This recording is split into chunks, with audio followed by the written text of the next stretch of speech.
My friend invited herself on my trip back to my hometown and is going to just figure it out after I told her she couldn't stay with me, which might as well translate to you are going to be my tour guide and you're going to like it.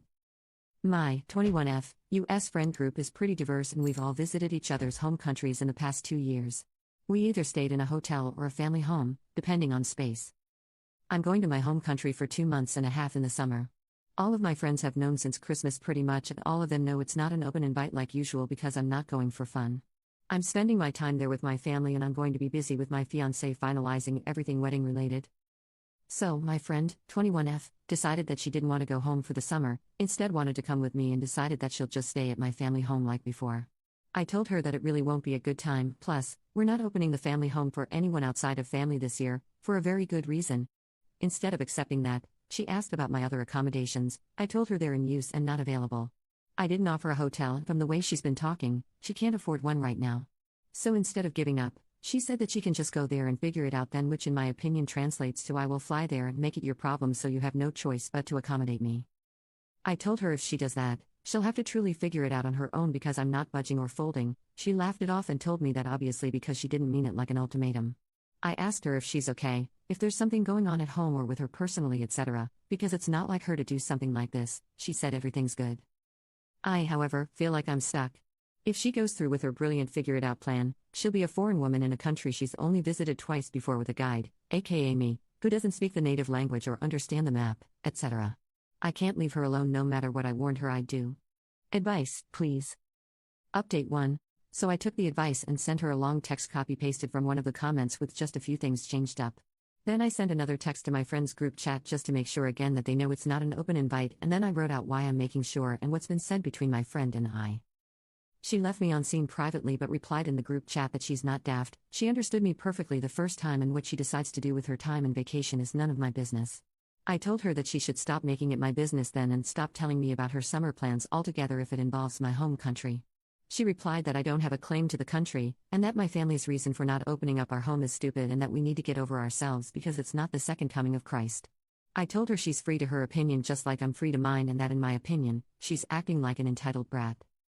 If anyone's wondering, what she perceives as not the second coming of Christ is my eldest brother and his wife welcoming their second baby in mid-July and my parents, my other older brothers, and I being the village that we are and helping them. So no guests or visitors are allowed outside of our immediate family while my sil heals and she and my brother adjust, per their request. Update 2, 1 month later. Right, so, I was asked to update when I made my first post, and I thought I would if she did end up coming after August/September. However, things ended up happening much sooner. We didn't talk for nearly 2.5 weeks after my last text, and I didn't see her much at Hangouts since she was mad at the rest of our friends as well. They didn't exactly take sides, but they did point out that her plan was plain stupid. Anyway, she ended up coming to one of the girls' place for a group dinner, and we had a private-ish chat. She finally opened up about why she's acting like that and, as it turns out, she has a huge crush on one of my brothers and was hoping she'd get him alone this summer and shoot her shot with him. It's annoying, but I've been used to having friends having crushes on my brothers and my dad my whole life, so I just let her talk. She admitted that she has been sending him DM on IG trying to get to know him, but he's been politely cordial at best and ignores half of her texts. Then she started asking me about him, about his dating history, which had me disgusted because he's bi and she wanted statistics on if he's been more into girls or guys so she can figure out her chances and then asked me to help her out. She gave me examples of moments that happened on our last trip with me and my brother, dancing/water fight/karaoke/etc., that I could help her recreate with him, which is just disturbing because she made my brother, I sound romantic and it just helped multiple my disgust. When she was done, I told her that she needed to come out of her fantasy and back to reality. She was starting to creep me TF out.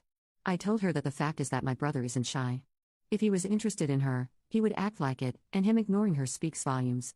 Besides that, I told her that she knows I don't involve myself in any of my brother's relationships, and even if I did, I would never allow anyone to use me for insider information. Then I said that this conversation was over and to never bring it up with me again. She's clearly deluded herself into believing something that doesn't exist. On our last trip, my brother was so into the guy he was seeing at the time that he accidentally called the rest of our brothers by his name multiple times, lol. Anyway, I've cut her off completely, and with everything that's happening right now, she got scared of traveling and dropped her plans, which she told my friends. It sucks to lose her as a friend since we were close and all that, and I don't know how it'll affect the group yet, but shit happens and I have too much going on to dwell on it right now.